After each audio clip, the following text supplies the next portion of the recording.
Hello children and welcome back to mathematics class for class 7. Today we will be dealing with exercises from chapter 7, congruence of triangles. Now in the last class we have all gone through the concepts of different criterias and what congruence of triangles means, right? So this we will be putting into practice by solving some questions. Before that, let's look at the first question in exercise 7.1. It is on page number 137 of your textbook. You can turn to page number 137. The first question, complete the following statements. So these are just fill in the blanks. So I'll just read it out. Two line segments are congruent if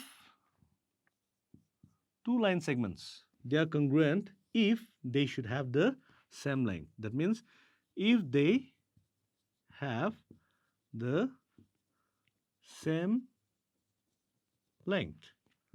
So this will come. Similarly, among two congruent angles, one has a measure of 70 degree. The measure of the other angle is, it should also be 70 degree to be congruent, right? They should be equal.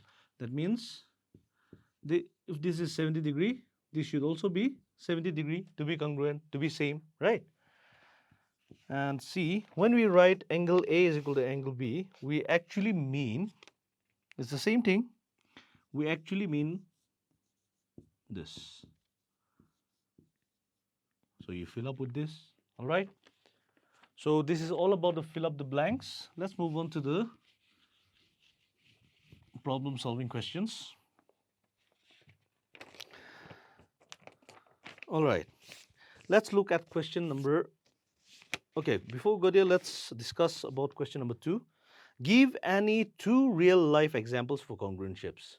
Real life examples. For example, you buy a scale, or let's say you buy two scales, same company, okay? If you buy the company of Chorus, let's say this is 15 centimeter, this should also be 15 centimeter because they are same company, and 15 centimeter, so they are equal, so they are congruent. So this is a real life example, okay? And if you buy a box of pencil, inside the box you will find all same size, same shape, right? So they are congruent. So those are some examples, okay? Let's look at question number 3. Now question number 3 reads, if triangle ABC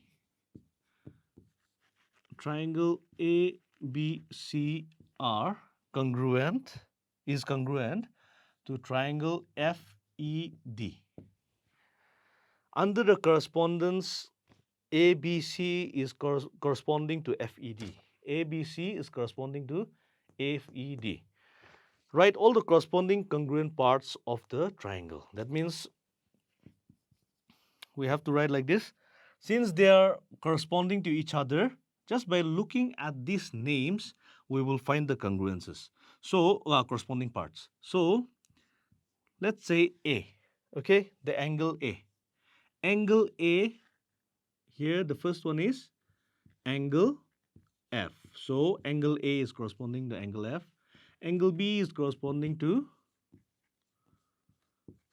angle E. And angle C is corresponding to angle D. All right. So that is the first part for corresponding angles. Okay. So these are the corresponding angles. Now let's look at the corresponding sides. So just by looking at these names, since they are corresponding to each other, let's look at the name. AB, 2 points will make a line segment, right? So line AB is corresponding to first two, so FE. It will be FE. Similarly, BC, ED. BC is corresponding to ED, all right? And let's say CA, DF. So CA is corresponding to DF, all right? So these are your corresponding sides. So by looking at this figure and the statement, names and the statement given that their ABC is corresponding to FED, we can find out the corresponding angles and the corresponding sides. All right, children. So that is about question number 3. Let's look at question number 4.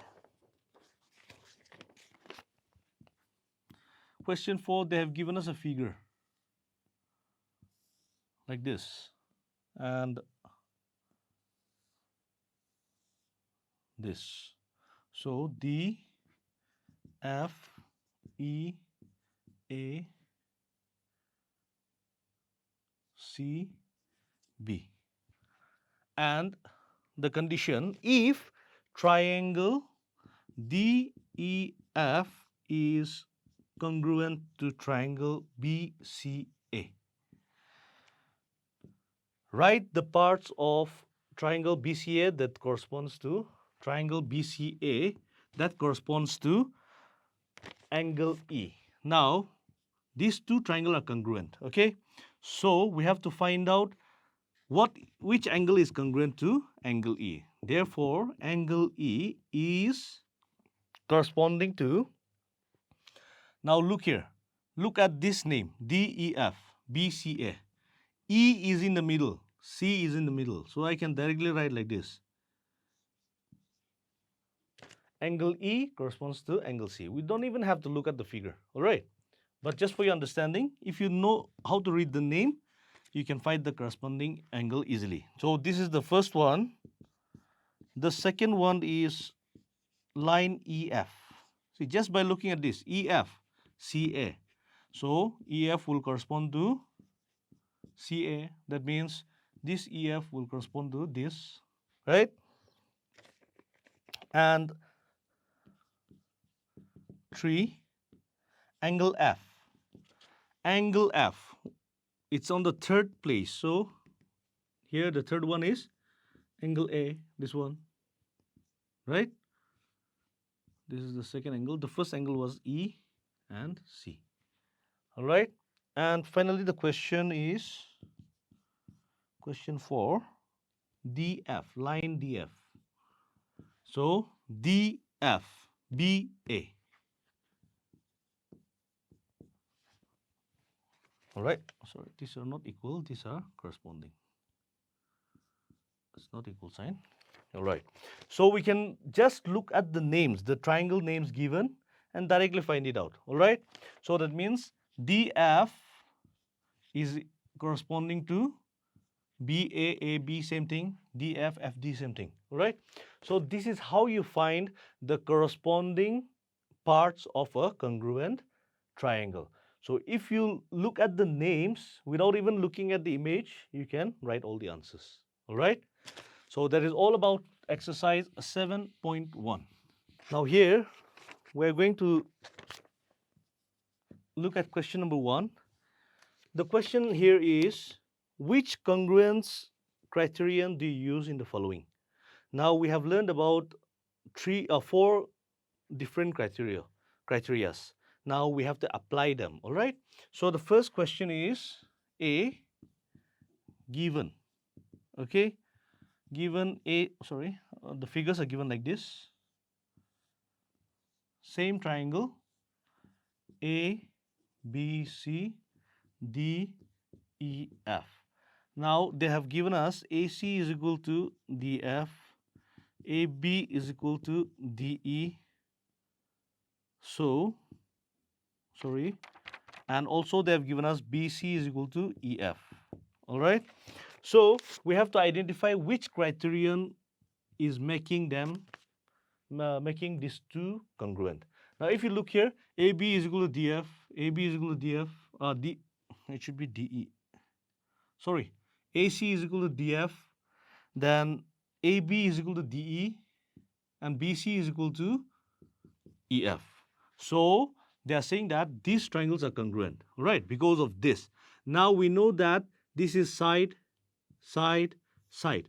Therefore, they are using SSS, side, side, side criteria or congruence property. Okay. We can say congruence property is being used, or by SSS, side congruence property, these two triangles are congruent. All right? I hope you are clear with that. Now the conditions given here are B. The question is given in this manner: R, P, Q, same figure again, Z, X, Y.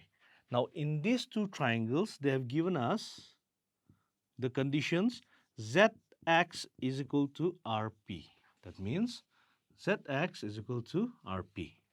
And RQ is equal to ZY. That means RQ is equal to ZY. All right? And also angle PRQ is equal to angle XZY. PRQ. So this is your angle, and XZY. This is your angle. All right? The alphabet in the middle denotes your angles. Okay? Angle R, angle Z. Now these are the conditions given. So we know this is sides, these are sides, these are also sides, this is angle. Okay? And if you look at this figure, two sides are equal, and the angle formed by these two sides are also equal. Therefore, it fulfills, we can say, by ASA, angle side angle congruence property,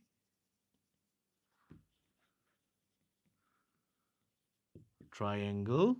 They have already given us triangle PQR is congruent, triangle XYZ. So our only job here is to find out which property is applying. Okay, the rest, everything is given in the textbook. We simply have to identify which property, congruence property, they are using. All right, children. So with that, we finish with this question. Let's look at another example, another question. The question given here is this is the figure given, F, G, H, sorry, H, and then M, L, N. This is C, and they have given us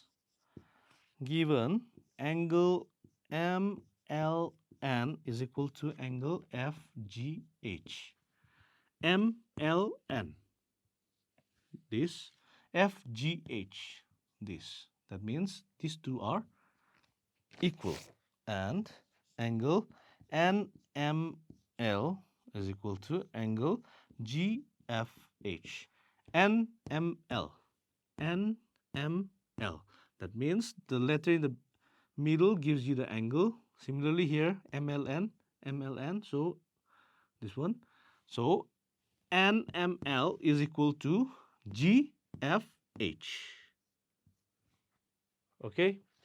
So the third condition they have given, ML equal to FG. Line ML equal to line FG. So if you look at these conditions given, you can see this angle, this angle, this angle, and this angle are equal, and two angles on which the line is formed. Okay, the two angles on which the line is formed, see, two angles on which the line is formed, they are also equal. So we can say by A is A, that means angle side angle congruence property, we can say that triangle, the triangle given is LMN. LMN is congruent to triangle GFH. All right, children. So these are the three criteria that we have talked about.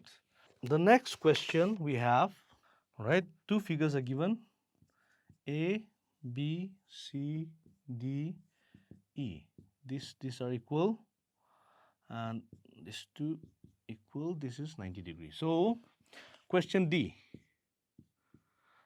Here they have given us EB is equal to DB.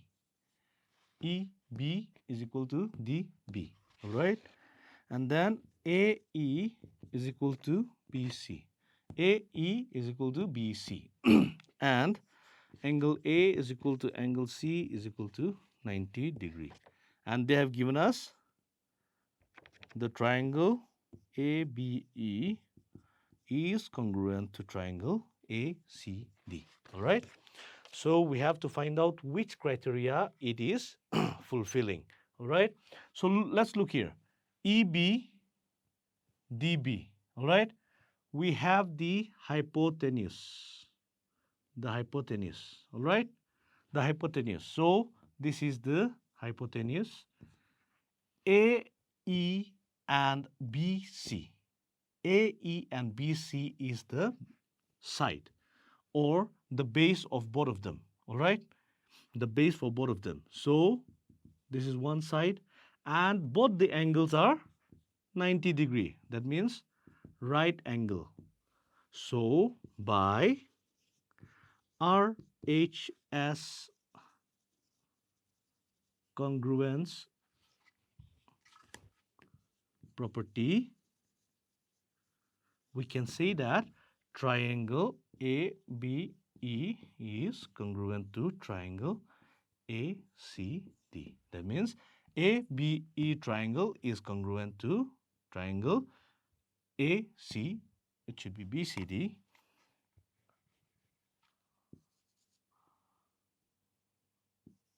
BCD. All right. So these are the different types of criteria that we have already learned in the concepts, and these are the exercises, problems that we have solved using all those four criteria. All right.